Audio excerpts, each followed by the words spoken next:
Hickox. Here. Commissioner Altman. Here. Commissioner Cottrell. Here. Commissioner Deal. Here. Commissioner Houston. Here. Commissioner McCullough. Here. Commissioner Morgan. Here. Council, you don't mind leading us in invocation followed by the pledge by the chief? Our Father, who art in heaven, hallowed be thy name. Thy kingdom come, thy will be done on earth as it is in heaven. Give us this day our daily bread, and forgive us our trespasses, as we forgive those who trespass against us. And lead us not into temptation, but deliver us from evil. For thine is the kingdom, and power, and the glory forever and ever. Amen. I pledge allegiance To the flag of the United States of America, and to the republic for which it stands, one nation, under God, indivisible, with liberty and justice for all. I hope you can see them. Let's see. Thank y'all for coming. We are flying through this year so far. I believe it's already March meeting. Yes, sir. So the first item here is, I trust y'all have had the opportunity to read the minutes from February 3rd and 17th. Can I get a motion to accept the minutes as written? So move. Got a motion by Commissioner Morgan. Do I have a second? Second. Second by Commissioner Altman. Any discussion on the minutes? Madam Clerk, we call roll? Commissioner Morgan. Yes. Commissioner Houston. Yes. Commissioner Cottrell. Yes. Commissioner McCullough. Yes. Commissioner Deal. Yes. Commissioner Altman. Yes. Minutes are approved 6-0. Under old business, we're discussing the ladder truck funding to allow the city manager to pull the money out when it's available. We had, for those of y'all that missed it, we had a very good meeting, work session discussing it. We had, what's his last name? Skipper Starling here. He very educational, learned a lot about it. So if you have a chance, if you weren't here, go back and watch that. It's on YouTube, right? Yes. Okay. And the link is on our city Facebook page. So if I can get Chief Huffman to come up now and lead us into this, what you got? Again. Hi, good evening.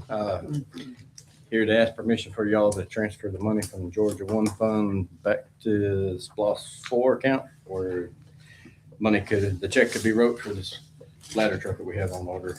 When's it supposed to be delivered? Sometime in the middle of April. Don't have an exact date So you're yet. asking for the money to be transferred or transferred when needed?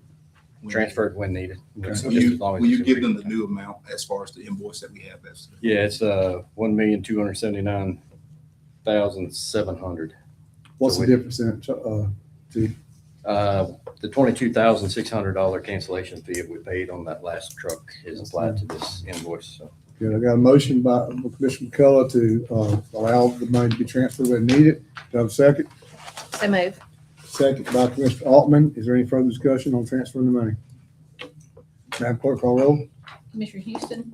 Yes. Commissioner Cottrell. Yes. Commissioner McCullough. Yes. Commissioner Deal. Yes. Commissioner Altman. Yes. Commissioner Morgan. Yes. Motion is passed to allow the transfer of the money when needed. Thank you. Next item B, under old business, discussion of Briarwood Department updates. That falls with City Manager Ellis and our city attorney, Mr. Connor. Mr. Connor, if you want to proceed first. Yeah, so y'all made, Mayor, through your good work and city manager's good work, y'all made good progress. My understanding is with Briarwood, we have drafted how many pages? 300 pages? 256 Yeah, pages. 256 page complaint. So we're ready to go. Hope is we don't have to do that. Hope is I'll continue to work collaboratively with the city to correct some things, and the city manager can give you some further guidance on that. But we're, our end's ready to go. Again, hats off to the police department staff. They pulled together literally thousands of pages of reports, CAD reports, incident reports, EMT, EMS reports. Every one of those reports is in this complaint. The complaint's over 1,500 paragraphs long. It is, and this is from, doesn't have anything to do with the facts that the DA originally alleged. These are new things. This is from 2024. It is astounding the number of incidents out there. So then I want to cooperate. We're ready to rock and roll. So. And I do want to say, we had that meeting with their CEO, whatever it was, and the support, when the board pulls together like y'all have, y'all are unified, it makes it really easy for stuff to be accomplished because everybody was on the same page with that. And I think they knew that. They knew that for sure. They knew they had to make changes, but it was because of the unity of the board. I want to tell you, I appreciate that.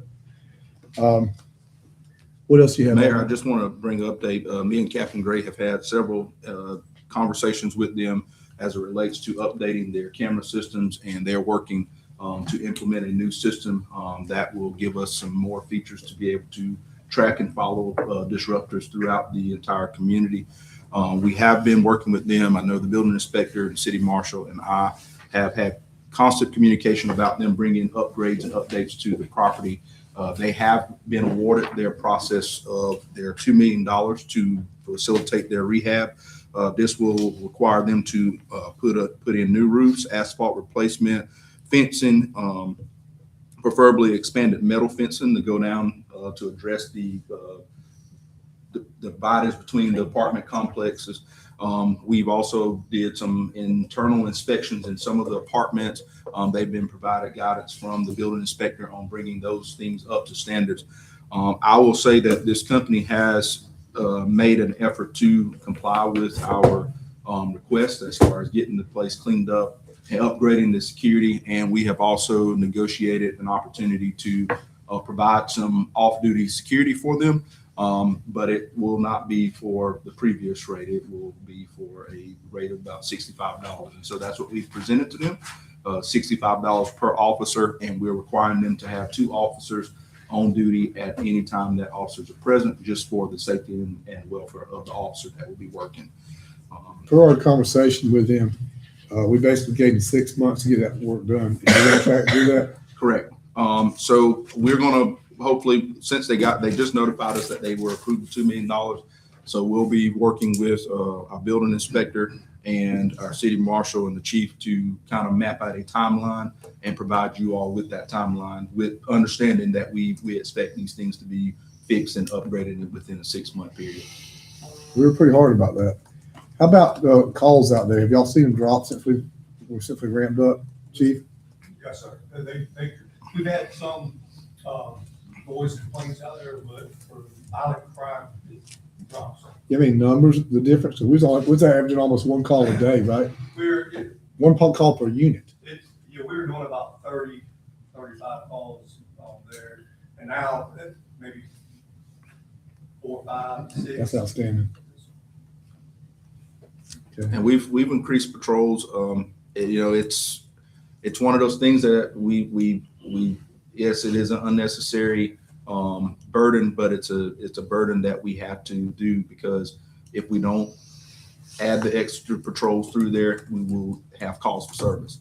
And so, us being out there and trying to be proactive, not only just in the time periods where people are not in school or, other days, but we're trying to be proactive on just normal days, adding concentrated patrol. We've actually utilized some overtime to add some patrols that not only just focus on the Briarwood, but the entire area and all of the apartment complex over in that area. So, Okay. Before you have any questions about it? No. Okay. Anything else, Michelle? that's it. Okay. Thank y'all for what you're doing. Item C, update on public safety radios installation. That's long coming. Scott Lincoln. Yeah, Scott was not able to make it. He notified me this afternoon, but he is going to plan to come down and wanted to actually come before you. He did ask me to share some of this information with you all, as he previously made us aware that the original tower designs that included the tower that we actually purchased, the owners of the towers wanted to charge $6,000 per month. And the county did not accept that contract. And so they had to redesign the tower sites that were available and improve the sites to match the coverage of the original proposal. They have sent the revision to the county administrator. And so they're awaiting this change order to be accepted, and then they will continue with the process. Are they going to ask us for more money? No, not to my knowledge, and that wasn't discussed. Okay. Again, we've already allocated resources What for they asked for. the tower, what they asked for, and we've already allocated resources and counted up how many cars we'll have, how many personnel we would have to do an exchange with those radios. They got a So timetable on this, because we've been a while on this. I'm sorry. at this point, it's as this email, he's waiting on the county administrator and the designated persons to approve the tower. Commissioner Okay, Altman. that's what I was going to say, if there was an alternate tower suggestion that they have made, or what direction they were going So, in. Chief, Were they going to the water towers or? I think they're going to the water towers, all the cell carrier is going to have prices. Yeah, it said $6,000 per month is what he's. Commissioner, you got this. Who owns that? Do you know who owns the tower that's gonna charge $6,000 a month? That was owned by the He high school, did, weren't it? yeah, he did not list. He said we reached out to the owners of those sites, so he included all of the individuals for the different towers. Chief, Not the how many cell tower, is it? That's what I was thinking. towers are we? I think it's like five towers. Four in the county? Yeah, four in the county, one's gonna be out by the high school, which is county owned, where they're not gonna be paying for the fees on that. All the other towers are cell towers throughout the county. Okay. So we're gonna use the school tower and water towers. Odom and Scriven, water towers. Is that gonna do the same? The height will be lower, That's what I was wondering. but coverage will be less. The tower on the water tower. That's why I've asked him to come and talk about some of those things. And I wish, he had the opportunity to be here today because he needs to, show y'all on the map of coverage. He had an opportunity to do a presentation for us, but that presentation was not presented to you all, that you all can actually see the coverage on the map and how it's, allocated to us. Yeah, so once he lets me know his available date, we will have him come before you all. Anything else? That's it. Okay, thank you. Now, moving to new business, discussion approval for a bid for the 2026. No, Did I missed one. I miss one? Yeah, D. I skipped right over. Go ahead. I know it. D. A building and fiber optics updates. Thank y'all. Mr. Payton. I Good skipped you. I wanted to get my building inspector's report for the beginning of the year. We were waiting on that because we had two fiber optic companies trying to compete for the same space in the city of Jessup. One finally backed out just after the last commissioners meeting, so here we are now. We have 15 new homes currently in process in the city limits. Ron Sluter has applied for pre-plat approval for a new subdivision he's building just south of Deborah Circle. Can you back up to fiber a second? You said, so fiber in downtown area, are they working on that? They are working on that. It's at the bottom of my sheet. I'll cover that if it's okay. So we have, he will be before zoning board approval next week, I believe. But for pre-plat approval for 21 units duplex, it'd be 42 actual, or 21 building, 42 actual apartments in a subdivision just south of Deborah Circle. What is that zone? It is zoned a R3. It's the one parcel there that's zoned an R3. So Iliano's will finish up their coffee house. They're in the final stages of construction. It should be open in March 2026. Fire station number 2's construction is on the way. Everybody see the new slab that's been built. We've been checking periodically with that. And Derek with Dixie Builders, the steel should be here in the next few weeks, and we'll start putting that up. It's on site? Good deal. All right. Mr. Bohan has been taking the lead on that. I'm just backing him up with the inspections. Union Station Brew Pub has changed ownerships and being remodeled. It will open as Chrissy's Place, which is a bar and restaurant with a live music venue. They have applied for all their permits and they're following everything up to code. The Anderson family, Jody and Loretta, who own the Jessup Milling, will be applying for a zoning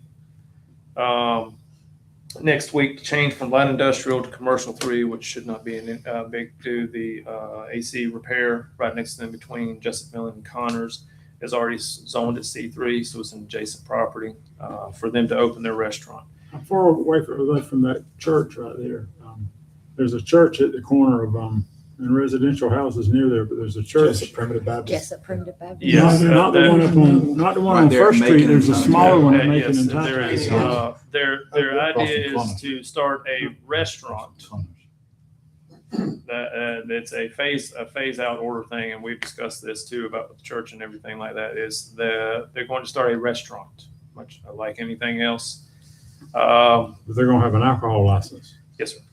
Are they far enough away from that church? How I close to believe that? so. church? Yes. How I mean, far- that's real close. We're talking about 10, 15 feet maybe, in essence. I know that the Connor Brothers is almost 600 feet across there. another 300 feet across the next lot. And when you cross the street, Yeah. you know, they're real close within 1,000 feet. Is somebody gonna go out there and actually measure those? I can do that. I would Just I would to appreciate double it, confirm. because that's Sure. gonna come up with us about, I have a problem with two things about the church, but also, there's residential, houses right there beside the church, and I really don't know how those residences are gonna feel about a bar right there. Well, we put up proper signage and everything like that for rezoning. We've mentioned to all the neighborhoods and everything like that. So It's a restaurant, not a bar, correct? they're opening a restaurant with a liquor license, as to Yeah. best of my. Yeah, so can you And get us so, to some actual, precise measurements? I mean, Yes, I will get some actual precise measurements where we're waiting on to see about the zoning and everything like that before we really went through with the full deal. Dr. Simmons' office has started their expansion. They should be starting concrete work soon. Renovations to the former Badcock building are nearing completion. It's going to be a day spa out treatment patient facility by Chastity Geiger. She's moving over there. So now we're on True Vista. True Vista is the company that stayed in with the two different companies. They are licensed through the state. They've made fiber optic. They've provided fiber optic for a lot of West Georgia and Central Georgia. They're a well-established company. They are beginning their fiber optic grid in the Wayne Terrace area with their dig permit number 1. I had a large dig meeting with the 811 supervisors, the DOT, Mr. Anthony Crawford, and his staff 2 weeks ago. So they're following all regular ordinances and OCGA to do this. They're going to move through town from Wayne Terrace to Burger King on in through town, and they will be, as far as I'm to know, the only major fiber optic provider. We have AT&T, we have Comcast, we have ATC. ATC does not provide retail fiber optic to residences. They do commercial. I think they have the school system. so how far will they go off of like First Street into those neighborhoods? They're staying in the right of way. They're mandated to the federal law of right of way. So within that first 10 foot of every street. So That's who where can they get their fiber optic? Just the people who live right there on No, First anyone, Street? anyone. So if you go back 2 blocks, it'll still work? Yes, sir. It's all going to be underground bore and drill, and they're going to provide services to all homes and commerce in I don't town. understand, so they don't have to run fiber optic in every neighborhood? Yes, sir, they do. They do, okay. Yes, sir. So you said stay within the right of way. So they'll come down First Street, for example, Yes, sir. and go up, say, Shamrock or whatever that street is. How far, they were gonna go all through there? Yes, sir. They're going to make, they have a proposal of, I think it's 600,000 or 300,000 linear feet. It's right at 31 miles of fiber that they're going to lay in town. Those are their main lines. Now, when someone, Faster, won't it? say again? That'd be a lot faster internet, right? Yeah, it is much faster. Their proposal is to do that in a 10 to 12 month span, is to lay all the main lines. And then anyone that calls up and asks for a service provider, they have what's called a missile and bore system, which is not a drilling, but it's a smaller mechanical machine that they put underground, and it can go from the street to any individual house in any resident. Hey, going up First Street, past Huey Magoo's on the right before you get to Mr. McCrary's house. You know what I'm talking about? Right across from Prime South. Yes, sir. There's a yellow cable that's just running from the little phone boxes or whatever, just strung in the ditch. They're all the way down. Do you know what that is? Or No clue. could you take a look at that and see what utility provider that is? It's been there for a long time. So up until this point, the projected annual payment for their distance of running footage per OCGA 46.1, there are 2 options for retail and non-retail providers. If they're a non-retail provider, they provide a 5 cents per linear foot annually, which would amount to about $8,563 for their main construction. Now, if they lay anything else additionally, they have to encompass that too. But caveat is that 4651 says that we have the right as a retail provider to have a 3% annual reoccurring local service franchise fee, as you might quote unquote. Whichever is greater is the one that we're allowed to go with. And they have started installation this week. They have applied for all their dig permits throughout the entire city. Mr. Schuman is working with me closely on that with all the dig permits, and we have a right-of-way permit that we are applying to all of new construction for everyone involved. And that is all my, the building department's revenue as of October since our last meeting is $29,473 a week. Can you back up? I got one question. That day spa and outpatient treatment facility. Yes, sir. What does that mean, outpatient treatment facility? It is the same facility that she is housing on Cherry Street right now in the Whaley Center, the same treatment, cold spa therapy, things like that, non-surgical, outpatient. They can walk in, they can walk out, and per the building code, the International Building Code, outpatient classifies anything that a person can walk in and walk out under their own accord without anesthesia. And that's what she is providing. Commissioner Altman. Can you go back to Mr. Slater's development? Yes, ma'am. Exactly where is that going to take place? That is the lot adjacent to South Deborah Circle between the High Lines, the Georgia Power High Lines, Yes. and South Deborah Circle. It is a triangle cut that goes back in there on the south side of Palm Street. Okay. And he goes for pre-plat approval next week at the zoning board. That's on the east side or west side of the road? When you're leaving town, it's on the right-hand side, same adjacent side as Deborah Circle. West side. West side, I'm sorry. I'm sorry. Commissioner Morgan, you have the floor. I did. I forgot what I had Sir? to say now. You don't wait. Yeah. Okay, you don't need it? You wanted the commissioner, didn't you want it? No, it was, he forgot. Oh, Okay. I forgot. I'm sorry, Carol. I'm done with my report. Anybody, thank you for the report. That's very yeah, thank you. detailed. This is very helpful. I Yes. like Yeah, it. I remember. I appreciate you doing that. I remember. Go ahead. Is they built the Miller building right there on the property of where they have the back off? Is that's gonna be her building? No, sir, that is a separate building. That is D's Auto Spa, Mr. Derek Williams. He is moving there from another location. Now, I know that I have been contacted twice by individuals about building a metal building downtown and everything like that, but it would be hard to force precedence when less than a block away, Kimberly Copeland has a metal building, backside of the Whaley Center's metal building.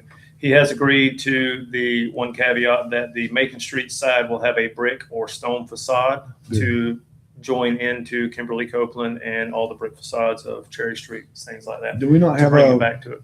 There is no written ordinance about having a metal building or construction of that type in veneer being a restriction of the DDA. We have landscape, but we don't have veneer restrictions. We do not. I checked with the DDA director about that prior. And then again, as a complaint came in. I personally think we should consider a veneer, or at least approve it, because, sir, I thought we. he said we don't. That's why I was asking. We don't, there's nothing written as per the DDA. Now, as per the zoning classification, it's a C1 he can do. I mean, I know we have you have to have so much like trees and all that stuff. No, he has a green space. Yeah, there is in the C1, there is a green space agreement and everything like that. I think it's 10% of the landscape. But we have estimate. nothing that covers what veneer can be. No, sir. Not in our commercial zones. Well, I appreciate you we doing that. I appreciate it. Yeah, I do too. He will put the brick veneer on the front. The building as a package comes all four walls. The brick veneer it will be an add-on, and it will be something of a similar facade as Huey Magoo's or something like that to give it the appeal that the main street should have. Now, the rest of the back walls, the side walls, everything like that would be similar to all the rest of the precedent buildings. Well, Anthony, Commissioner, I appreciate him doing that, even if we have to, but I would like to see us in the future look at maybe putting something into our ordinance about that, because we do want to keep the aesthetic appeal of our city, and that's kind of a relatively new thing people put into these 10 buildings. So I will make sure that Mr. Derek Williams does conform to the green space. And I will get with him about that this week. Putting shrubbery up around some of the building that is not access for him. He does have he has two bay accesses on the backside for bringing the vehicles in and out and doing the specialty coatings and wash and whatever it may be. So anywhere that is not. I'm glad he's coming back to Jessup. Yes. We hate to lose businesses like so, that. And he's coming back. I appreciate that. But we will cover green space this week. Anything else? Another. So, if you have a liquor license period, no matter how much of your menu is food or whatnot, it has to be within 1,000 feet. Is that how it works right now? You can't be within 1,000 feet of a church or school or something like that? Yes. I believe that is the Is it total. 1,000? I think it is 1,000. Well, is it 800 or 1,000?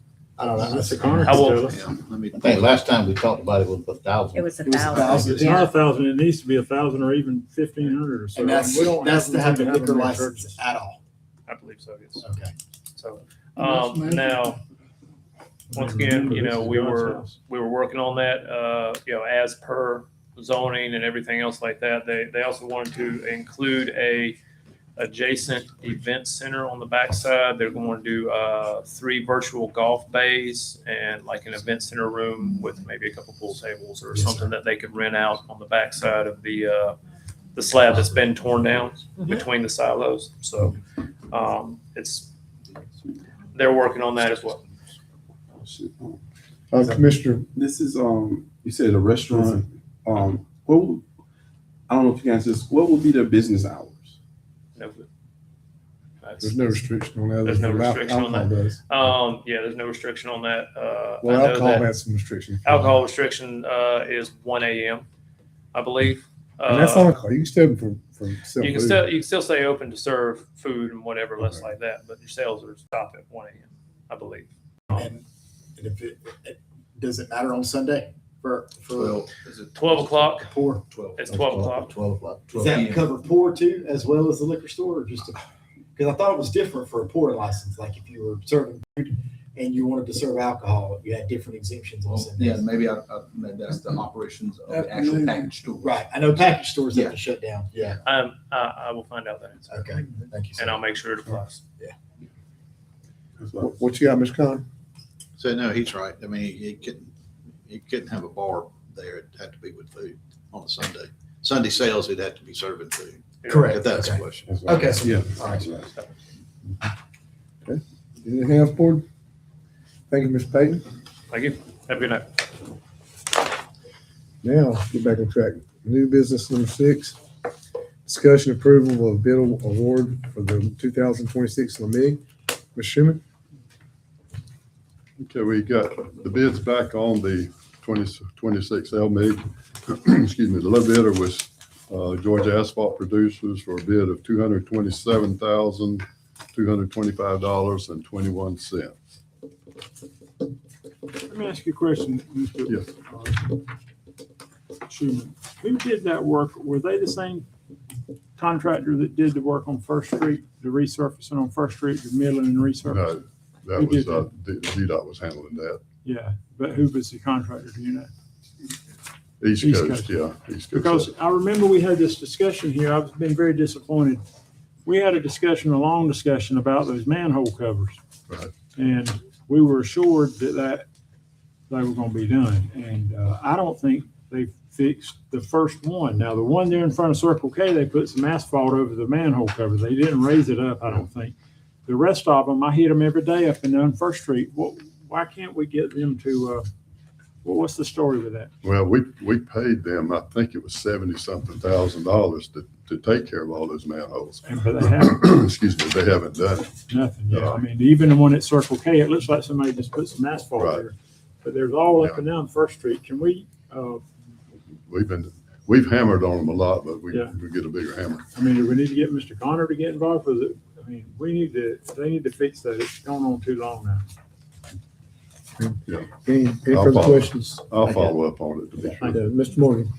I was looking at a lot of the city streets that a lot of these asphalt companies doing. They're leaving a mess when they finish in the neighborhood. What can we do about that as far as when we contract them out, just cleaning that mess up? They're supposed to clean all that up, but I'll follow up on those too. If you can give me some specifics on it, would help. Just right up in Shamrock area, you got a complaint. The neighbors over there say that they did a road over there and Harris Asphalt left all their stuff on the side of the road and just left a mess over there. Okay, I'll look at it. I didn't think there was anything done on Shamrock that in that contract. It's it's still there.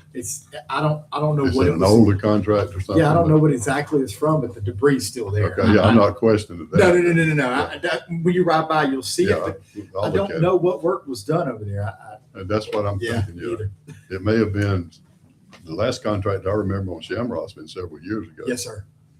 So, yeah, take a look at that. I'll See look if at you, it, yeah. Is Okay. it not from the Huey Magoo's? Because, they redid that. Now, I'm wondering if it's part of that. that would make sense because that's Yeah. the only thing that's been done in that area. Go ahead, Mike. I just got a text. We're supposed to get refunded for the work they didn't do on First Street. Ask David. Done from, Patrick. I reached out to the DOT and asked them to refund our money. Yeah, but I mean, Well- in the end, we don't really want a refund, and we want the covers fixed. And that, It's kind of complicated between DOT and the paving company. And I'll give my best scenario that I can from speaking with the DOT. It was somewhere either left out of the contract, not put in the contract correctly. The manhole at, the one that you mentioned at Circle K is actually an AT&T manhole. It is. The next one up is an AT&T manhole. So those two, AT&T would have to elevate those. And the others through there, somewhere, somebody, they were supposed to put the risers in and they didn't. It was taken out of their pay and it's supposed to come back to us. Well, how can we get them fixed? If they'll cover them up, Recognize that it. deep, Mike. they will raise them next. but it was suggested that we ask for our money back, but we don't want the money back. We want them to fix the doggone manholes.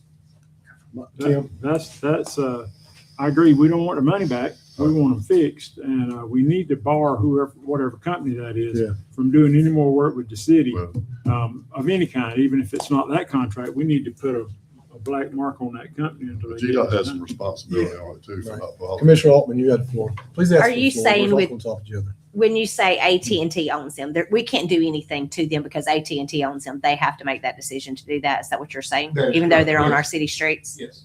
I think, You have something, Mike? We can force them to do it. yeah. But what we need to do is just play vote. And the problem is, Mr. Copfield, is that company won't be back in here. But that's a DOT company.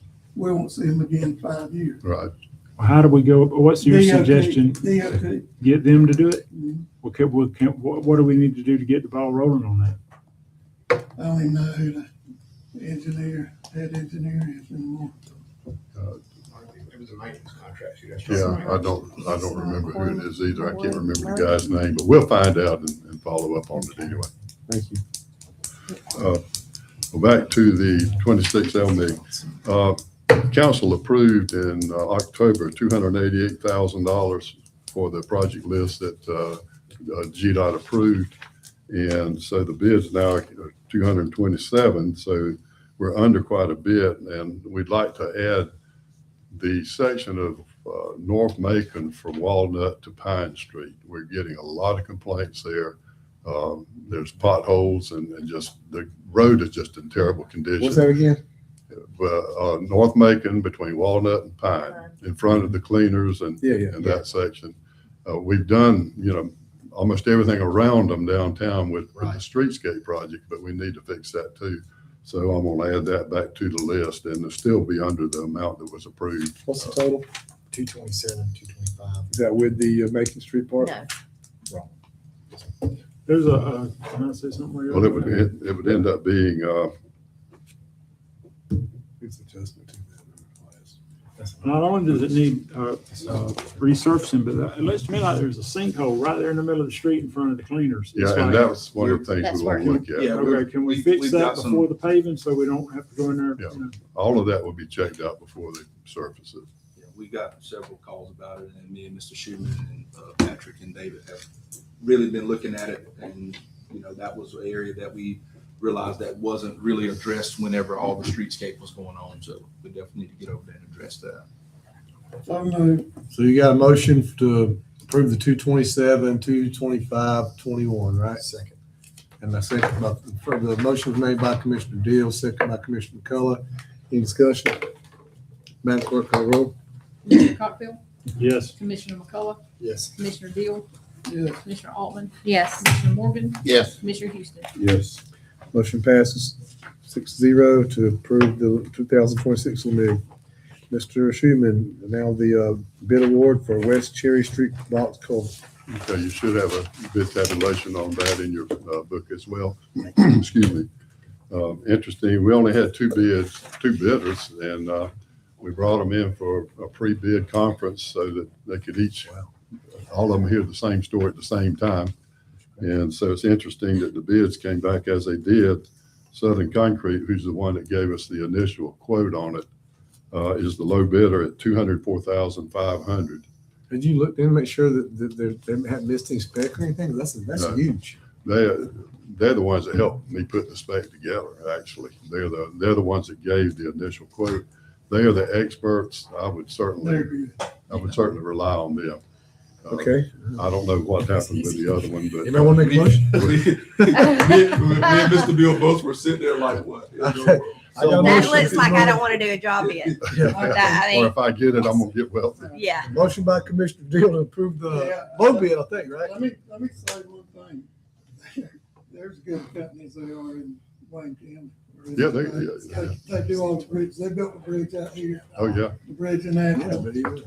And they're the ones that just did a culvert repair on Randall Road too. Yes. So we got a motion by Commissioner Deal for the 204,500. Second. And it has a contingency on Excuse there. me. Yeah, okay, you picked up on that. Yeah. We need to get 224,950 Yeah, that's approved what we because need I'd to added the 10% contingency. It's 10%. Is that including the contingency, that 224? Obviously, yeah. 224,950. Yeah. That's all you want. So, and Well, the that's- second was that's by a start. Commissioner Morgan. I'm hoping that's all we need. You know, as you and I had talked, when Yes, we sir. start digging out there, then who Get knows to what that, we're gonna find. So Yeah. That should be what's approved tonight, yeah. Go ahead. So that contingency is with the understanding that we may come back. and- It's and- possibility. Yeah, when we start digging and opening things up, we may have to come back and do Yeah. that. Okay. So we have a motion seconds. Any more discussion? Anybody questions about it? Madam Clerk, call the roll, please. Commissioner McCullough, Yes. Commissioner Deal, Yes. Commissioner Altman, Yes. Commissioner Morgan, Yes. Commissioner Houston, Yes. Commissioner Cockburn. Yes. Motion passed 6-0 for the 224,950 bid for the culvert. Thank you, Mr. Truman. Thank you. That was good news, wasn't it? Yeah. Well, that's kind of what we expected. Yeah, Look at that that was one, more yeah. along what we expected. Item C, discussion for property sale. Mr. Connor, Mr. Ellis. So the city by tax deed from 1999 putatively has an interest in a 1/10 of an acre piece of property on 4th Street, and it's 4th between Pine and Walnut. It's not being used. It's unimproved. I will tell you, the tax deed's not, there are multiple problems with the tax deed. The description's wrong, all kinds of things. There's been some interest in some folks that might want to buy that piece of property. All the property around that 1/10 of an acre is owned by a particular family, with the exception of I guess that would be the most northwest parcel. And they would be interested in buying it. They are fully aware of the tax deed issues. The county had an adjacent parcel. They bought that adjacent parcel from the county. The county had the same tax deed issues and said, look, buy it at your own risk. So what we'd have to do is we would have to advertise the sale under the surplus property statute. And in the advertisement, we would disclose that the property is, the title was, we couldn't guarantee good title. What kind of problem does title have? A number of different things, Mayor. The description's wrong. It doesn't even really have the right person who owed the taxes way back in 1999. There are a number of different issues with it. When the city first had an opportunity to sell this, we pulled the title on it. It was a law school exam. I mean, there are a lot of issues. What this property owner or what this potential purchaser, and again, may not end up with it, the way it works under the surplus property statute, you advertise it and they submit sealed bids. But if the person who wants it ends up with it, they're willing to take on the cost to fix the title. So we could fix it. I mean, we could file a quiet title action. It probably costs us about $30,000 to do that. Those are really expensive because you have to chase all of the heirs that may have an interest in the property. You have to run a number of different advertisements. Plus, finally, the judge, under the way the law currently works, has to appoint a special master to administer the quiet title actions. I do a lot of those. Those are real expensive, just because of all those pieces that you have to do. So obviously for a tenth of an acre, it doesn't make any sense for us to do that. So what I would recommend is if you want to try to, I mean, we're not using the property, it's not being used, it will never be used in its current status by us. If we had an interest in just advertising it and these people want to buy it, let them pay you $5 or $10 grand for it and be done with it. And I've drafted some documents that includes a release that provides that they're aware that there's, title issues. It includes a PSA that has the same disclosures, there's title issues with it. So whoever buys it, our advertisement would say that whoever buys it would have to buy it under those releases. So. This is under discussion. Are you asking for permission or approval here, or is this discussion? Yes, sir. Well, yes, sir. We would need y'all's permission to advertise it and solicit bids for the purchase. A motion by Commissioner McCullough to allow you to. Will we have to have this property appraised for a bid price? We just set a price and sell it? Okay, that's Yes, ma'am. understandable. So you can set a minimum bid amount, and what I'd recommend is you set a minimum bid of $5 grand. The original taxes that were owed were $762. Those obviously were never paid, and then the cost and aggravation of dealing this is worth it. At $5 grand, a tenth of an acre, that's $50,000 an acre. So that's more than fair as a minimum bid. So, Well, you think they'll pay that? sir, Do you think they'll pay that? She won't. if you tell them that's what they're going to pay, they're going to pay it, or they're not going to get Okay. it. One of the two. Okay. Yeah, she wants it. Okay. I have talked to her. I got a motion on the floor by Commissioner McCullough to allow it to be put out for bid. Do I have a second? Second. Second by Commissioner Deal. Any discussion? Madam Clerk, call roll, please. Commissioner Deal, Yes. Commissioner Altman, Yes. Commissioner Morgan, Yes. Commissioner Houston, Yes. Commissioner Cockfield, Yes. Commissioner McCullough. Yes. All right, next item on agenda D. This don't sound good. Discussion road department, Mr. Ellis. Is it bad news? No, road Like development. somebody getting called to the Not road office here, it sound like. So we've had some conversations about some concerns that we want to address that was lingering from a past developer. Preliminary discussions that I've had with Mr. Schuman on our cost based off of the unit cost would put us somewhere around $500,000 to develop this. So you all tasked me with the responsibility of working with Public Works to, one, to see if we had enough rotor milling to get a process started out there and to work with them to determine if we could, utilize what we have and also back before you to give us direction or a waiver to allow this development to take place on a road that is not up to a DOT paving standard. Did you say the cost is $500,000? Is that what you said? To pave it, yes. Oh, okay. Yes, so that's just based off of the current unit cost that we just discussed in this 2026 LMIG. And so this is an opportunity. Patrick and David both have taken a look at what we have in stock in our storage areas.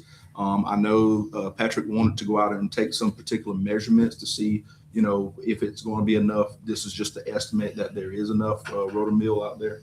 And so we wanted to bring that back up for discussion and have some direction from you all as to how you want us to move forward on this. Mr. Deal? Do we think there's enough out there to do it? I think so. I think so. Between what we've already moved and what's there. So if we ran short, do you have somewhere you can get some from? Yeah, you can buy it off them. It's expensive, really. But enjoy it. Usually has some, I don't know if you have those right now. Well, you can do it. Now, the point is, if you're gonna do 2 inches and make sure you got enough, or do 3 inches and then buy extra. I'd do 3, wouldn't you do? What direction you looking for? Well, if we need to let Patrick and David go out there and measure to see if we have enough, and then, or go ahead and start. Go ahead, Mike. I wouldn't go to that because you're not gonna really know anyway. I mean, you can measure all day long, you might not get it might be a different height. I would start using it and see what you think. And at least you'll get one road. There's two roads, right? You'll get one road. And then if we need to look at it later, if we can't afford it now, we'll come back and buy some more later. But I feel sure there's enough out there to pay both of those roads with some left over. And so once we get that done, we will need you all to give us a waiver for them to have the permission for the building inspection. I'm permit. ready to discuss it now, Okay. but can we do it without it being on the agenda? It is on June. It's on the agenda. Yeah, but that's road development. Yeah, it's under road development, so Be covered. It's the road development about this project, though. It's vague. I agree, it's pretty broad. So let That's her what we're here rip. to talk about. Pretty broad, let her Are rip. you, do we want to do it? Make a motion. That's My all. motion will be that we allow, once we get it upgraded to a GAB roadway, graded aggregate base, road-a-mill roadway, and we get enough time, maybe a month or so to look at it and make sure it's gonna work right. I see no reason it shouldn't. Do you, Bill? The only problem we've had with it in the past, when we put it down its base and then with the idea that we're gonna put asphalt on top of it later, preparing it for surfacing is really a tough job. Well, If you're gonna leave it out there, for several years just to ride on it, then you probably can get away with it. I think that's my intention, because we've been riding on the alleyways for 20 years, Yeah. and they're in pretty good shape. Can you reword your motion? First of all, you're asking to go ahead and put the material down, right? Yeah, when we get the material out there, and we think it's good enough to build on, we allow the people to build. The problem with this subdivision is we allowed a guy Good word. 30 years ago to build in that subdivision without the proper roadways being made. So he could sell a few lots, come back, pave the roads, and finish out. Didn't happen. I knew it probably would have been a problem back then. The county, in the meantime, come in and paved all their roads in the back and didn't pave the ones in the front that were inside the city. So we got several areas in town that this has happened to before. And the counties come in, buggy whips one. They come in and pave those. Well, we got left in limbo. We got two roads out there, probably the only two dirt roads inside the city limits of Jessup. If we go ahead and put the road mill in, my motion will be that we allow developers to come in and build. So to clarify, you're asking for a motion to go ahead, and your motion is to go ahead and put the material down, and after they're done, it meets the, whatever the GB, whatever, the, sir? GAB. JB standard to allow to build on it like a normal road. Is that what you're saying? Yes. Okay. Got a motion by Commissioner Deal for that. Do I have a second? Second. A second by Commissioner Curl. I believe that Mr. Cockfield has discussion. Yeah, I remember that well. And my hesitation about the whole thing, and I just want to reiterate it, is that subsequent to all that happening, we have required developers to do all this stuff. We don't pave roads. We don't do that sort of thing. I think it sets a bad thing. I think we've got areas in the city where actually we made assessments for, curbs and gutters and stuff like that. I feel bad for the situation, but we don't, we're really going against our ordinance, aren't we, Mr. Connor? I mean, This is a situation where the ordinance was violated 30 years ago. Yeah. And so now what we've got is a situation that involves, frankly, public safety and everything else. I just remember we held, I'll use Willow Creek as an example. We held that developer, his feet to the fire, and that's a wonderful development. It's turned out great. And, So what I kind of liken this to is once a developer puts in the streets and roads and they're dedicated and we accept them, they become ours and we fix them at that point. I mean, the developer's not forever on the hook yeah, some gated subdivisions are. So you're city, saying we don't should have believe never in that. accepted them? But we hadn't built anything. But this is almost that kind of situation where we've let it happen. And frankly, from a matter of public safety, I mean, you got a subdivision that has non-adjoined roads. That to me sounds like a nightmare. I mean, how you get fire trucks, trash trucks That's right. from one end to the other.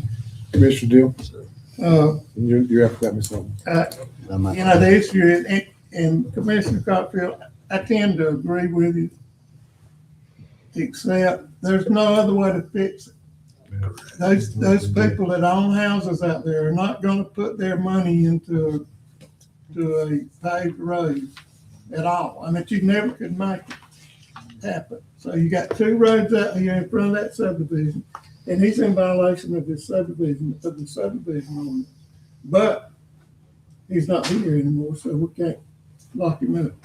But anyway, the only way it's ever gonna get done is for us to go in and do it, Nate. So, And maybe with the increased ad valorem basis, you make your money back eventually. And, you know, you'll have. no well, water you know, he service. did get punished, excuse me, Heather, he did get punished a little bit because he never sold anything up front. So I'm sure we weren't gonna supply water sewer without the curb. Yeah, that's true. So, I was just going to reiterate on what Mr. Deal said, it being the only two roads that are not paved in the city. You know, this isn't a new subdivision. Understand where Mr. Cockfield is saying we hold people accountable and to standards when they're building a new subdivision. Unfortunately, this is a subdivision that was built before, you know, some of our times, or some of us may have been on the council during that time. And it wasn't held to it, but development of that property is going to have a return investment to us. So I strongly feel that, you know, our support in paving these roads for that subdivision alone. I mean, it is a subdivision with some nice homes and But you're great talking about return road investment. milling now, right? I mean, because we're not talking about, this is not the stepping stone to paving. This is just road Road milling. mill, That's what you're yes, doing. it's just basically an asphalt road form besides dirt. And a road, like you said, for our trash trucks and paramedics and ambulance and all to go through too. So I'd appreciate consideration to, let's do it. Commissioner Morgan, Question, who is the developer that's doing this project? he's not here anymore. And we have several. No, I'm saying that's doing this project. Oh, this project. This project, building these new homes out here. We have several people who are interested in, you know, putting their properties up and developing. And I've talked to several individuals. One individual who has represented some of her clients is here with us, but there are multiple people who are asking for this work to be done. It's multiple Not just- owners. It's Yeah, multiple basically owners of property different properties. owners that want to sell their property, sell their That's part of lots. the problem. If it was all one property, a developer would buy the whole thing and would do it. But because it's scattered out, there's not enough for nobody to go in and do it. I'm just trying to find out, who was the, wanted to buy the property to build out there. Not sure who's. gonna There's buy it. several different, Okay. and they've been wanting to do it for 20 years. Yeah. I Since know I ran me and for Mr. Commissioner, Deal I heard have been working with a particular individual since I've been in this role.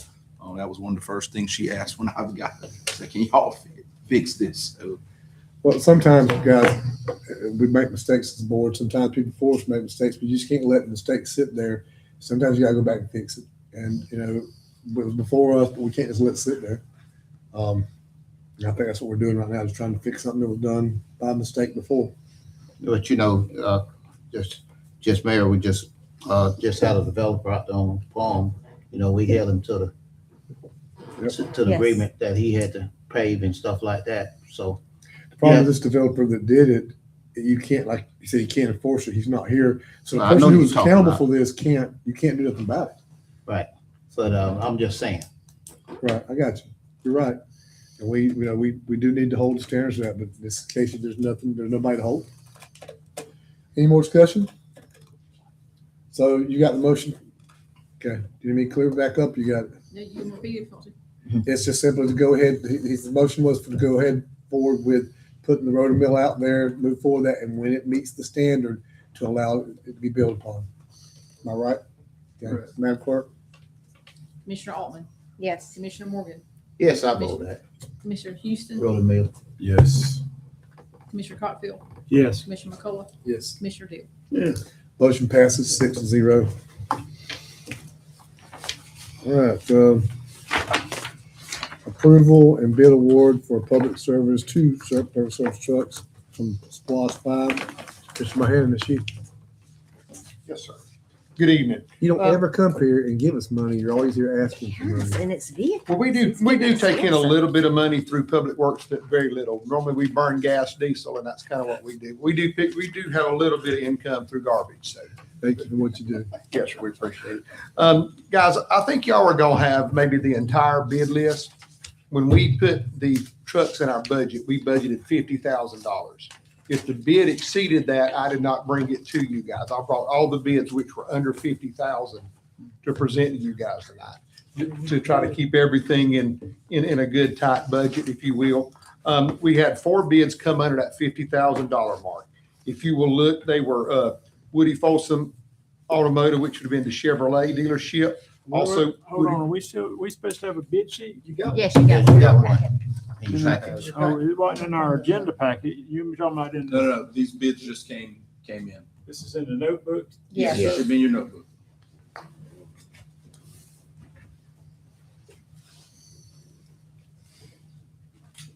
And I, go ahead now. Good. I don't know if you can answer this or not. You can come pretty close.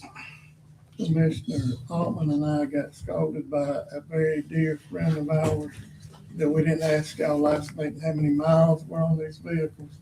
Could you share that with us? I didn't ask. you talking about the ones that we're replacing? Coming off, yeah. Well, let's see, we have an 04, an 05, and an 07 that we're trying to take out of service. And the mileage on those? Do you have it? Just give me an estimate because We- after the meeting. You talking about the new motors and new transmissions or the originals? I just said, Yeah, they're not gonna be new asking for rears, vehicles and that I'm they not didn't being- need it. They're like, you didn't even ask. You Yeah. just voted to buy new vehicles. now." These were the used vehicles that Mr. Deal got that Yes. have been doctored and replaced. Jonathan, how Yes. many? Yes. One of them actually has no paint on it, much. It's got very little paint left on it. So Okay. they've been in service for, yes, 20 plus years. You would say over 200,000 miles apiece. Yes. Easy. Yeah. Okay. If they don't have 200 plus thousand miles, they definitely have 20 plus years on it like that. So that's kind of where we are. Bumpy roads. Yes. Dirt roads and treacherous. Yes, they are. Yes, dirt roads are treacherous. But anyway, as we put this, I guess, proposal for you guys, what we brought forth 4 bids. One from Woody Folsom Chevrolet, one from Woody Folsom Ford, one from Neesmith Chevrolet, and then one from Neesmith GMC. I do know that Neesmith GMC does go by that, but they also bid a Chevrolet and a GMC. One thing that we're not real excited about with the Ford, even though it was a competitive bid, they cannot start making these trucks until June. Who was that, Mr. Bowman? I got you. Woody Folsom Ford, So Woody Folsom can't supply this truck. the Fords, Okay. the Fords only. They would be the month of June before they would even be built. So we could not take possession of them probably till July or August. But Neesmith has theirs ready available. Neesmith and Woody Folsom said if they would, Neesmith said they could have everything in 2 to 3 days. Woody Folsom said from their looking through what they have available, they should be able to get 1 or 2 or 3 days, but they cannot guarantee us 2 in 2 to 3 days. What's your preference? Mr. Hang on, Bowman? Mr. Connor, I know that the county ordinance is this, but our person policy, is it similar to theirs where if it's within 5% with a local bidder, you have to give the local bidder an Bidder option to match it? option, Is that match it. correct? Yes, we Yeah. have a sliding scale. That's within If it's- 2%, half percent. Yeah, in this range, 25 to 50, it's 10%. What you do is you take 10% of the local bidder and you take that 10% off of his or its bid, and then you compare that net number to what the low bid is. So that means we can allow Neesmith to match that number, is that right? Yeah, you If can. he chooses. Wait a minute now. So we take 10% of the 45,971? 45.9 was the low bid. That was. Uh, Woody Folsom 45.9. Chevrolet. 47, You take- 548. No, you take 10% of the Or Neesmith Neesmith? bid. No, Woody Folsom was the low bid at 45.9. 5.9. So hold on, let's see. So you get 10% of the Neesmith bid of 47,548. That's right. Right. And you deduct that from the Neesmith bid, and then you compare it to the Folsom bid, or whatever the other bid was. Okay. You apply the 10% to the local vendor. So ours is not 5, it's 10%. For 25 to 50, it's 10%. For 10 to 25, it's 12.5. For 50 to 75, it's 7.5. For 75 to 100, it's 5. And over 100, it's 2.5. But we can take whatever bid we want, correct? Yeah, you can. Yeah, we can take the low bid if we want, right? I mean, we can take the local bid if we want. Is that, If it's within that range. Can I go back down? well, is it within that range? Because I don't understand. I don't. quite understand. So what you do if is you you're look at your local vendor, what his bid was. Okay. You take 10% of that number, and then you deduct it from that local vendor number. So that makes his bid lower. It does. Oh, I see. 42,000. So we can accept it. Okay. Okay, we can't. Now, is he allowed to match or we take his bid where it is? We take it where it's at. You can't, you don't ask them to drop it or match it. You you just, can't. you're able to take that bid if it is Correct. That's right. 7% less That's than. right. Yeah, he doesn't.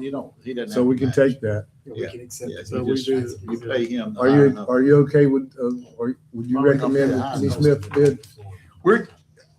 I know this is gonna sound extremely humorous. We're just glad to get some vehicles that when we turn the key, we know they're gonna crank up. Can I get a I think we motion? should bid local. I'll make I've a asked for motion. more. Right, You we guys got a have couple- more discussion. Go ahead. Yeah, You got it. I think I'm okay with giving local Of course you are. vendor a chance, but let me tell you something. There's one reason that's not a really good idea. O.C. Welch never bids on anything for us again because he lost the bid because of this. So we cut him out completely. Okay, let's say we do this with Woody Folsom. We cut Woody out completely. Then we're gonna get one bid.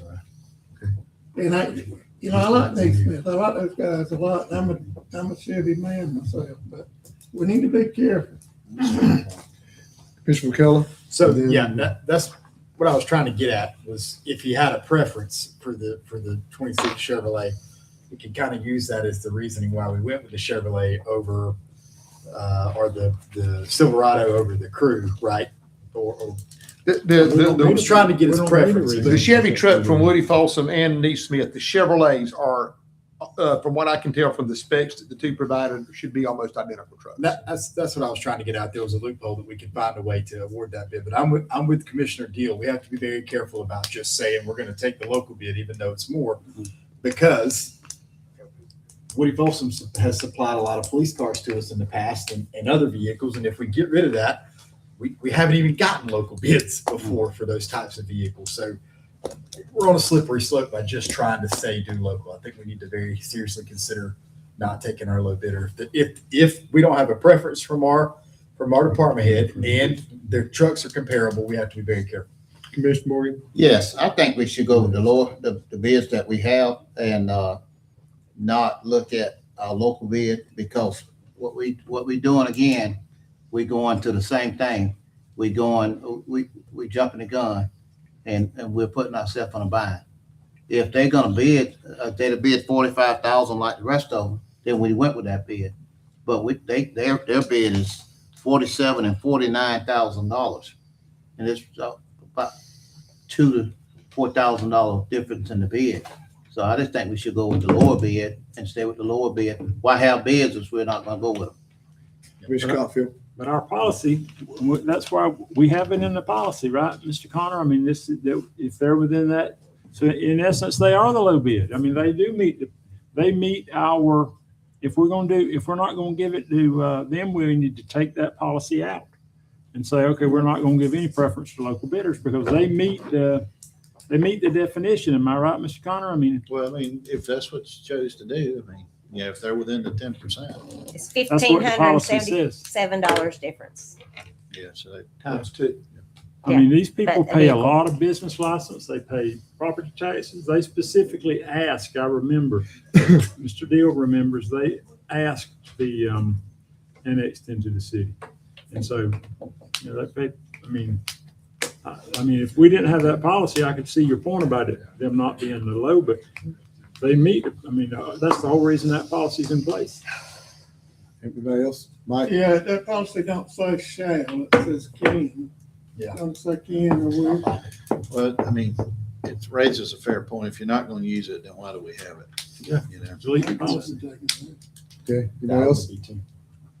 Put my 2 cents in.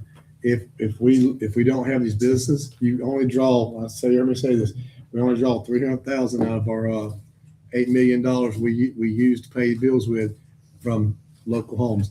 If we don't support local business, they won't be here. If they're not here, you cannot levy enough taxes on houses to pay for that kind of stuff. And those people like Neesmith, his ad valorem tax is extremely high. He's selling cars here. We get paid that. We're not getting sales tax when Woody sells it over there. We don't get, it goes to Appling County. So we can do whatever we want to do. No, you pay your That comes back, taxes okay. and you pay your But his ad registration. valorem is definitely not coming to us. That's just my opinion, y'all. Yeah, but the stuff out of for the new cars, it does come back. But the stuff out of the other, like a business license, property taxes, all that sort of inventory tax, they pay all these things that Woody Folsom doesn't pay. Everybody's personal opinion. That's just mine. I very much support business because if you don't, you can't levy enough money from personal homes to do that. Go ahead, Mike. Woody's got a business right out here on the hill. But that business didn't bid. Support that. If he bids, That business didn't bid. He's local if he does. Yes, But he is. He owns every business but one in then Kansas. let him put some cars in that lot and sell them here. Yeah, then you make. I'd support that 100%. He does have lots on it. Yeah, It's that's not, all it's he not said. under Yeah, his because name, but it Jessup says is use split. lot. I think Jessup is, what I was told by a Ford dealer, the territories here are actually split. He has part of Jessup, Birch has part of Jessup, and J.C. Lewis has part of Jessup. So, but I mean, that's not a new car dealership. They're not a bidder. Well, I just say we go with the bid, as it was, made the motion made. And, Does somebody make a if motion? it fails, it's already baked by, Commissioner Deal. He started and got it stopped. Oh. Yeah, I didn't. I thought Commissioner Deal made it. No, nobody's made a No, motion. nobody's made a motion. Nobody's made a motion. Somebody want to make a motion? Yeah, I'll make the motion that we go ahead, go with the lower bid, as written in a bid package. Which one is it? Woody Folsom? Woody Folsom. Okay, so we got a motion on the floor by Commissioner Morgan to take the low bid from Woody Folsom. Do I have a second? Second.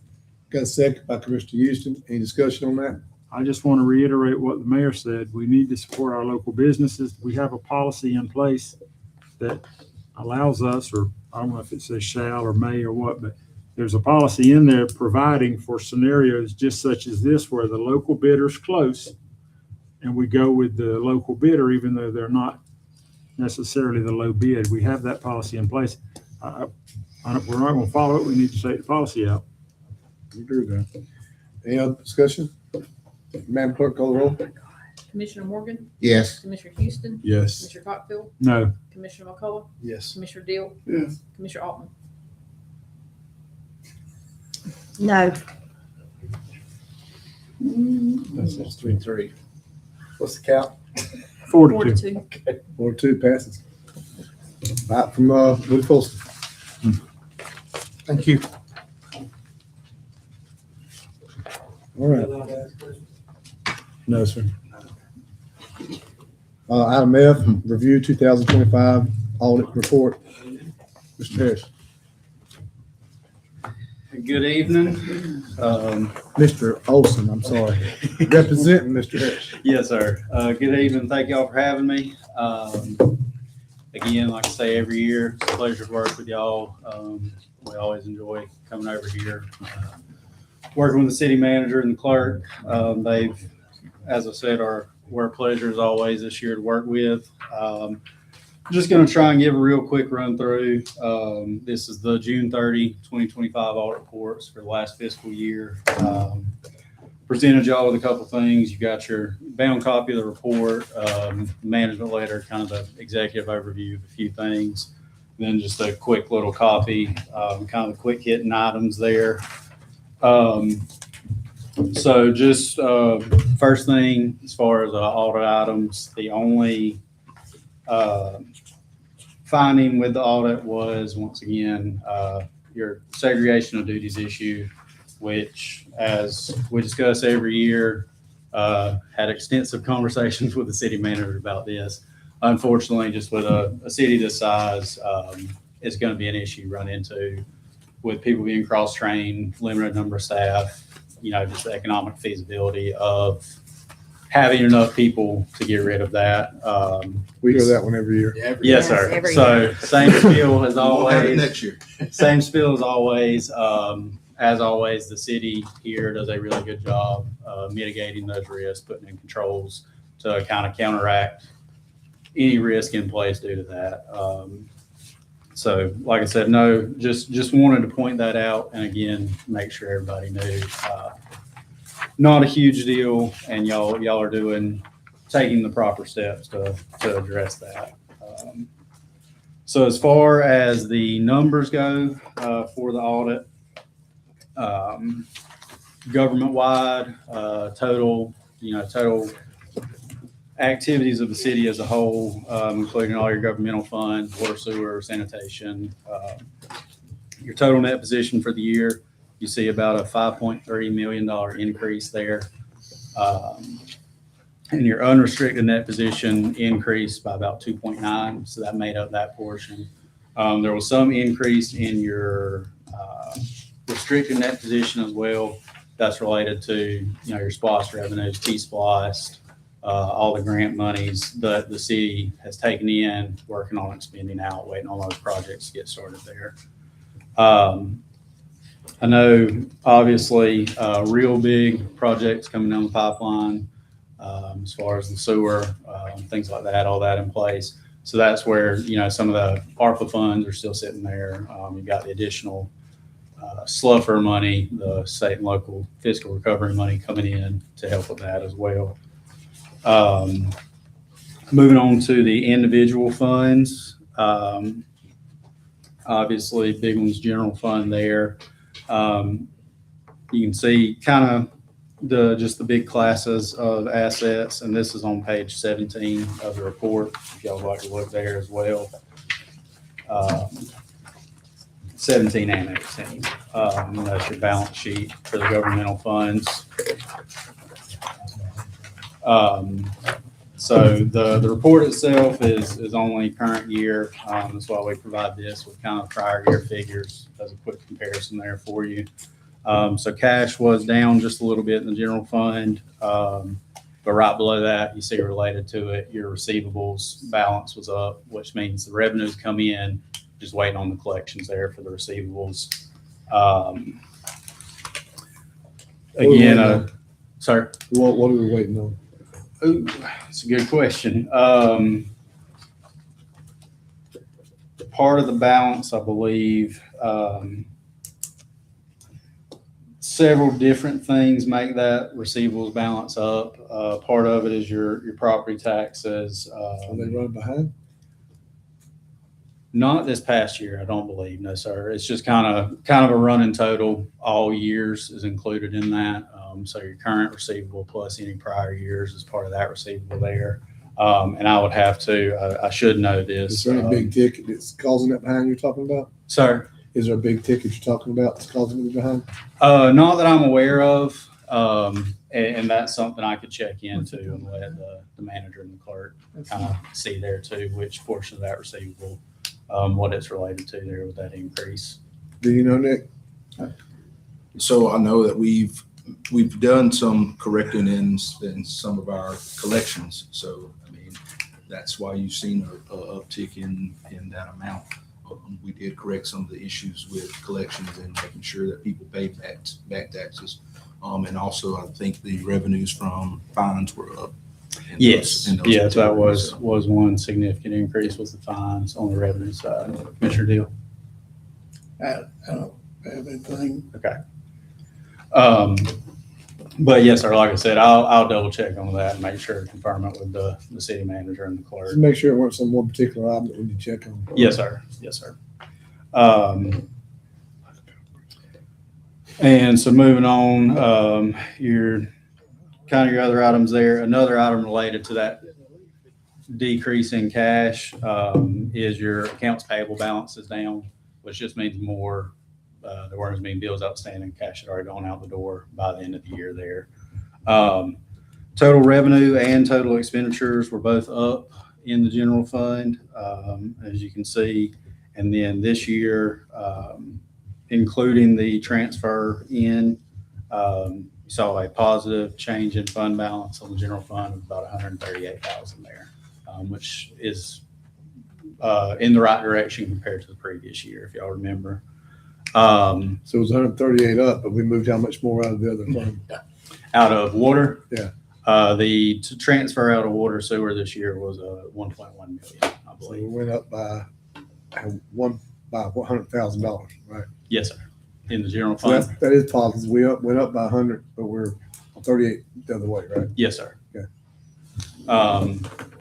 So then, some of the other major funds you've got here, your 2018 SPOS, cash is down there. Obviously, collections have ceased. So your major revenues in 2018 SPOS aren't coming in anymore. The revenue you see there is the interest on those accounts. That balance, you'll just see it continue to go down with things like the ladder truck and as those other projects are completed with the 2018 SPOS. 2024 SPOS was a new one there, as a major fund. Obviously has to do with collections ramping up on 2024 SPOS. So you can see the revenue there. You can kind of compare those two funds, the 24 and the 2018, to the prior year 2018, and that kind of gives you a slightly better picture of the year-to-year comparison. Is that up by percentage? The SPOS, I believe it is, yes, sir. I think it's trending up. I know. Is it tracking above what was expected or below? As of now, I'm not sure. I do believe that number has been going up across the board. And actually that kind of triggered me. Part of your increase on the receivable side on the general fund would be your local option sales tax, because that's, again, month to month, year to year, the sales tax across the board are trending up. Whether it be your, just your general sales tax, SPOS, T-SPOS, everything, the collections are increasing, then the city sees more of that money coming in. Like I said, same thing there with T-SPOS, and then your ARP, again, very similar to 18 SPOS. No more money coming into that fund. Just going to see that money going out. And I believe we looking like we're on pace for the end of the year this year. So that's one thing just to note to y'all. We have to have that done by September, don't we? December 31st. First. Yes, sir. December 31st this year. That's on the project for the East Jessup. That's correct. Yes, sir. That's where those, and then Fire station. fire station as well, coming out of the ARP money. So that's just per the grant procedures there is where that money has to be spent out by. Thinking that it was the ARP is one, but the one with grant we got from the state for I think that one was September, wasn't it? It could be, and that's actually the same pool of money overall. That's just additional funds that the state received at their level that then they reallocated out to the local governments as part of their way to expend the funds they received. So yes, like I said, that one in the 2018 SPOS, we shouldn't be talking about the ARP fund too much next year, because I'm hoping by June we'll be well into it. June of this year. Spinning it away. So,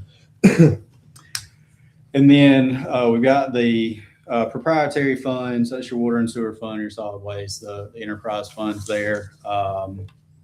Quick comparison, you can see cash is up pretty significantly in water sewer and up a good bit in solid waste as well.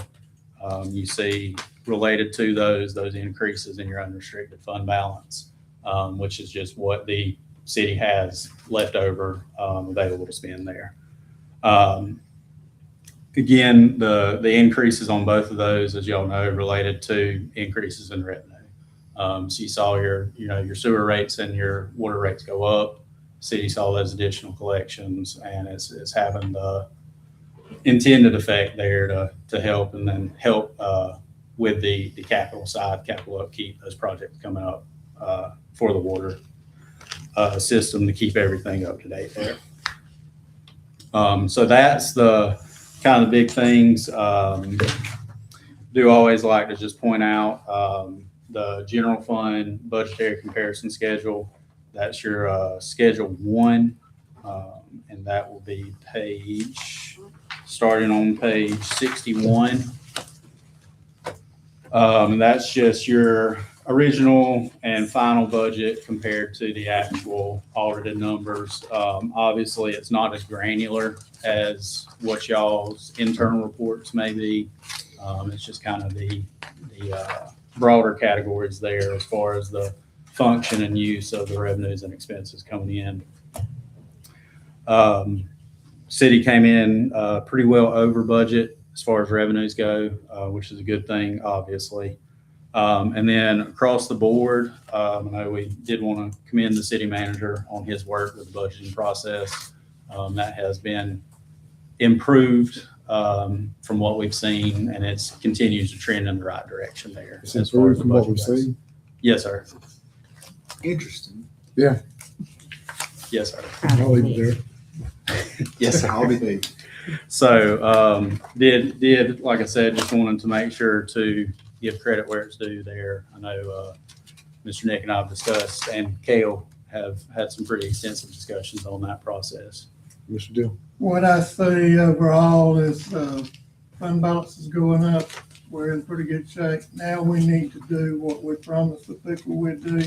We need to correct some junk in the city, like sewer lines and. Yes, sir. Yes, sir. And like I said, that's the intention with the That's increased right. order rates is And to we need help face help the facts. improve those, the system as a whole, all the infrastructure there, and help maintain it moving forward. Thank Mr. Ellis for what he does, but also Mike and Mr. Morgan, myself, we do keep a sharp eye throughout the. Yes, sir. on this, Yes, sir. We're all hawks on the money. Yes, sir. Spending my money. All about the money. And Spending my money. that's really kind of the main points there. Obviously, as y'all take the time to peruse it a little more, if you have What are any your questions. dings besides the obvious of the oversight? What is the dings that you, the major ones? Still, so if you look at the corrective action plan, that'll be your last 2 pages there. Can you go over that for me? Sir? Can you go over that? Yes, sir. Yes, sir.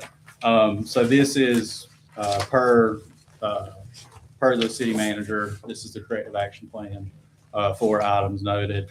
So obviously, like I said, the big one is the proper segregation of duties. That's addressing there, the mitigating controls, things like that. A lot of checks and balances put in place there. The other thing we noted, there were still some budget violations within the departments. What that means is just if the way the state looks at it, if you go over budget on one line, that's a budget violation. Unfortunately, I know I've discussed it with some people at the department audits. Both of these are basically non-issues to them whenever they're reviewing an audit report, because obviously, they don't expect every local government to come in 100% under budget and have segregation of duties. So that one's noted a couple places. And really that's the only other issue But outside if we of that. change it throughout the years, shouldn't we be amending it? Yes, sir. And it does, like I said, this year in comparison to previous years, was much improved on that. Part of it is kind of inherent with our audit process. We come in, we propose adjustments to the books. A lot of it has to do with like receivables and revenue, tying things out there, kind of reclassifying some expenses, things like that.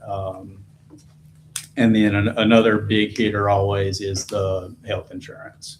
So, we get in as part of our audit work, we request reports from the insurance company, get kind of departmental breakdown, incurred but not reported claims. So there's a lot that goes into it where it's not as far as, what Ms. Rhonda's doing, paying claims out as they go, paying those premiums.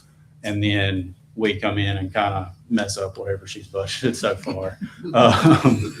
But it's just part of the process, tying that out, making sure the books are as accurate as they can be. Any questions, board? Thank you for what you report. Appreciate the diligence with it. Yes, sir. Thank you. Mr. Ellis, thank you. Rhonda, thank you. Thank you. I'm the city manager, Mr. Ellis. All All right, I thank Mr. Campbell and Kel for all their work Yes. and helping keep us in line. And I will tell you that they have me and Ms. Rhonda moving in the right direction. And I certainly thank Ms. Rhonda for her diligence every day, focusing on the numbers and managing not only her responsibilities internally with City Hall, but with all our other department heads to make sure that we are not exceeding our budgeted amounts. It's a lot of work, a lot of moving parts to this city. And we are wanting to make sure that we are being very, very focused on our finances and making sure that we can be fiscally responsible each and every day. And certainly to the committee that provides us with guidance, Mayor and Commissioner Morgan and Commissioner Deal, thank you all for sharing insight and concerns and keeping our attention focused on making sure that we're doing what's right on behalf of the taxpayers. Next weekend is Peaches to the Beaches, and the ladies said that they have over 50 vendors who will be scattered throughout our Coastal Pines Technical College parking lot. There are a number of different people who are hosting different things, but our city is responsible for the Coastal Pines Technical College site. So we'll be gearing up for that. As of right now, that's all I have to report. I appreciate your time and your patience getting through the fire discussions. I think there was some informative information for us to better understand ISO, and now we can move forward and make better decisions in that behalf. We are still planning for our commissioners retreat on March 24th, starting at 9 a.m. In the morning, and we'll go until 4 p.m. even if we have a baseball game for Commissioner Cogbill. And then we have our two new commissioners who will be attending their training on next week. And so we wish you well, and certainly we'll, whatever we can do to support, let us know. We can print off as many papers as you need to take with you for questions that you may inquire or have asked of you. So that's all I have, Mayor. I got over 70 vendors scheduled at the drive-in. Wow. Yeah. I think it's 120 cars registered. Okay. We can get there. Okay, Islesville City Commissioner, start with First District, Ms. Morgan. Again, I'd like to thank the street department for going in the district, straightening out a lot of drainage systems that's been plaguing the community, and fixing that road right there off of Palm Street. Also got a problem right there on Palm and Walker. Yes, getting a sinkhole right there when you turn off the roadway. And I made a ticket for it already. So, but I just thank you for what you do. And that's all I have at this time, Mayor. Thank you. Mr. Houston. I also like to thank the street committee and Patrick and his team. One of the biggest concerns in my area was the drainage situation and the flooding, and just walking and seeing them working on the side and the actual people being able to witness it. It means that you're listening to them, and that means a lot. I'm also even, talking to the city manager and setting up a meeting to meet with local people to see if they can do further work. It just means a lot. One thing I want to talk about, I know we've been dealing with the Briarwood situation. Another issue that came up to me that I'm not knowledgeable of how to handle it, and I'm very honest about it, is in my area we have a slumlord issue. And I don't know what we could actually do about it or what's the steps to it, but literally people are living in houses with leaking roofs, and you got vegetation growing up from the floors. You also have a level of mold, and they're still expected to pay the rent and everything, but the renters are, and these are not they're expected to pay the rent, but they're not fixing the problem. So I don't know. I was just going by the Briarwood situation, and how could we deal with this to make it better for the citizens who are paying these rents, who are trapped in these situations, to make a better livable situation for them. Can you talk to Mr. Connor about it? We will have to, work with Mr. Connor, Yeah. building inspector, and the city marshal. We get those three wrapped into, if you can provide us with the addresses to be. Yeah, I think as a renter, they're required to keep it up. Yes. So, so So just get the information compiled of all the complaints and meet with you and Mr. Yep. Connor. And, You Okay. can, you I can was start just- with, you can start with me and Peyton first. Yeah. And then we will, because Peyton can do some preliminary things internally.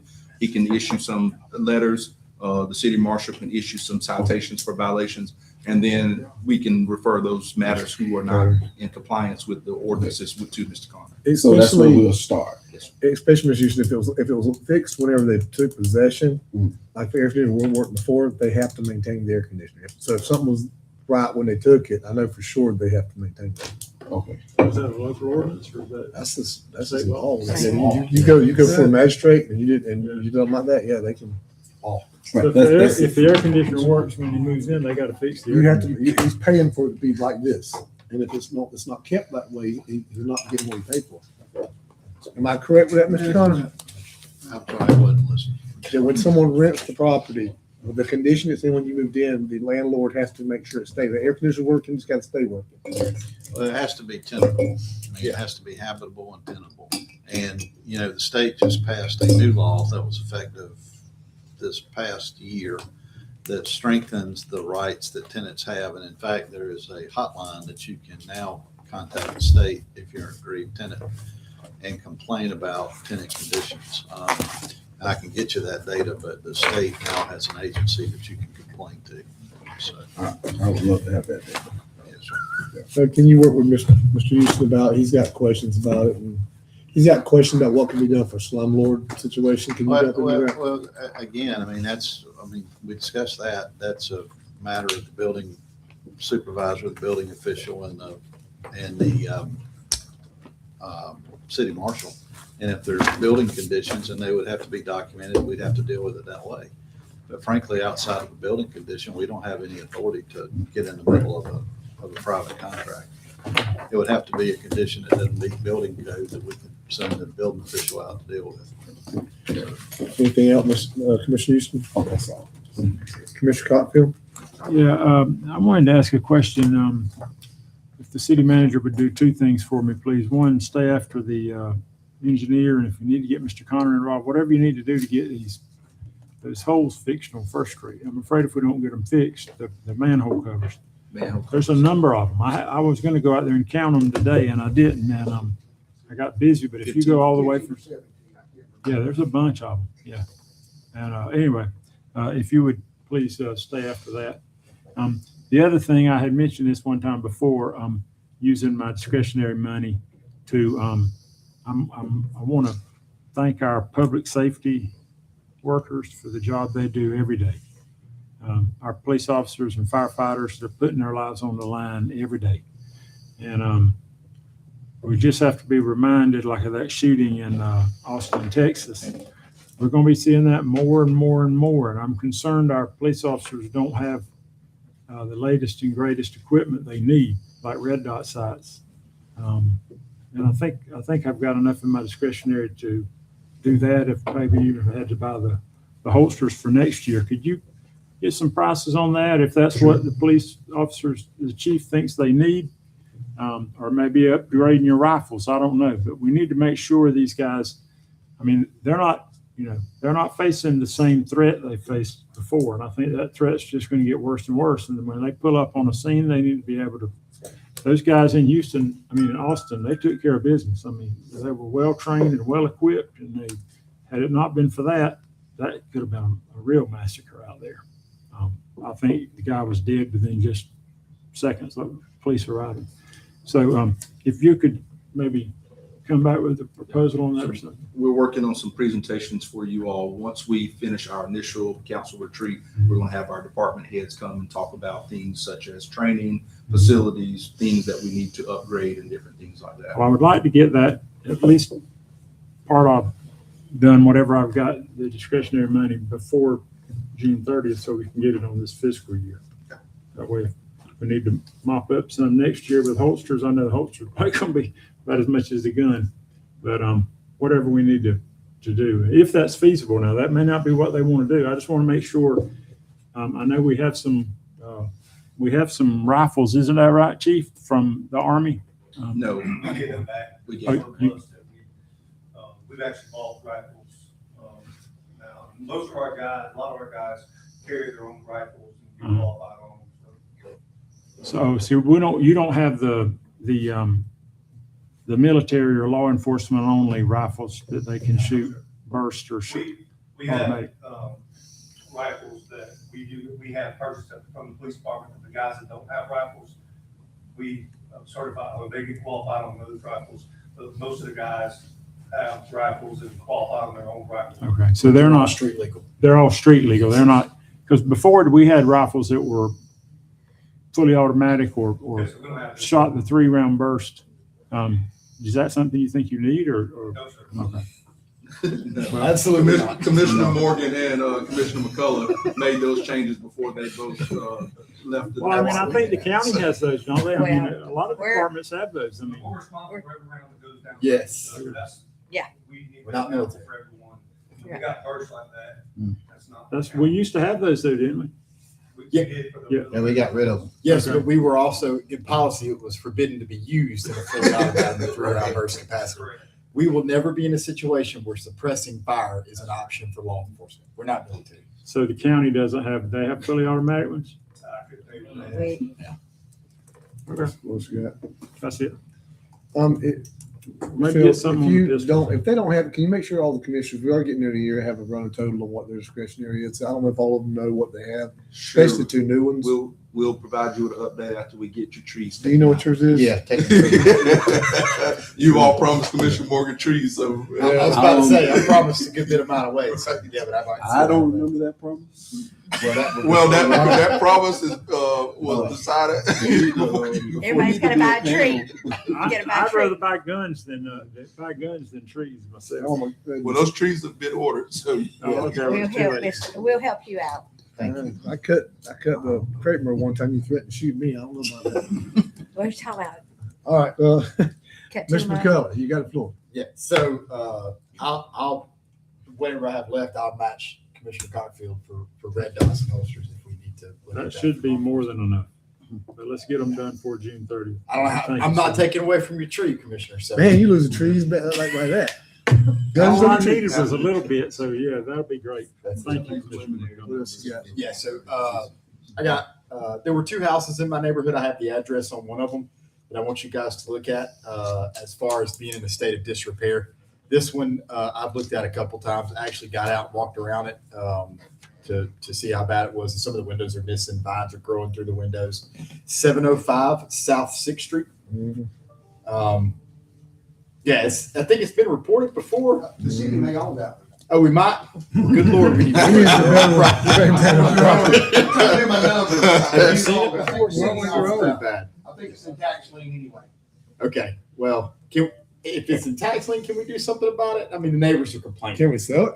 Yeah, I'm down with that too. Sell it, yeah. If it's in tax lien, we could, If I have a tax lien. Sell it and require the person to buy it to have to Yeah. do something with it. some of you slumlords might be interested. in that. Yeah, I thought he was talking to you, Ralph. I'm talking to me, brother. I was like, Ralph. So, I'm not, I'm being funny. Yeah, I'm you being funny. funny. Everybody I know that's on the property from you has been in a good place. I'm being funny. The other thing is at 308 Dreamland Street, I don't think we can do anything about this, but I had a spirited discussion with a neighbor about it. There is a tree in front of 308 Dreamland Street. They said they spoke with a man in a city truck wearing glasses. May or may not be in this room.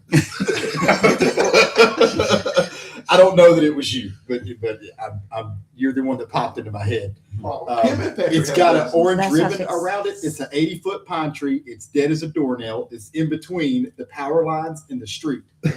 However, it is on private property. It's one of those 50-50 trees. Yeah. is what we call it. And so can we look into that and get a definitive answer whether or not the city can remove that tree or if the property owner needs to, so I can give that information to the property owner. But it is full of beetles and dead. And with hurricane season coming around the corner, that 80-foot pine tree could hit about 4 houses in that area, depending on which way it falls. So mine being one of them.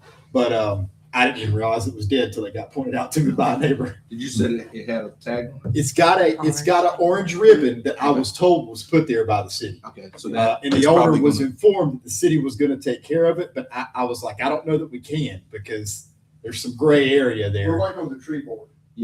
So we'll have to convene a tree board Okay. and then. Dead, you don't have- Tree board, can we cut down? It is pine dead tree? as a doornail. So We have to wait on the tree board. No. Mike, if it's dead, can we not? I don't know, I'm just speaking for what I've always been told, the tree Okay. board had to make a decision. Okay. Not if they're dead, I don't think. Is this a city tree? Still saying, If they're dead, the city can remove them, I think. Yeah, It's really close to the Tree power board. line too, so I don't know. Yeah. So can we get a definitive answer? That's what I'm Mr. asking Deals, for. go check and see if it's got sap running out of it, and find out if it's dead or really alive.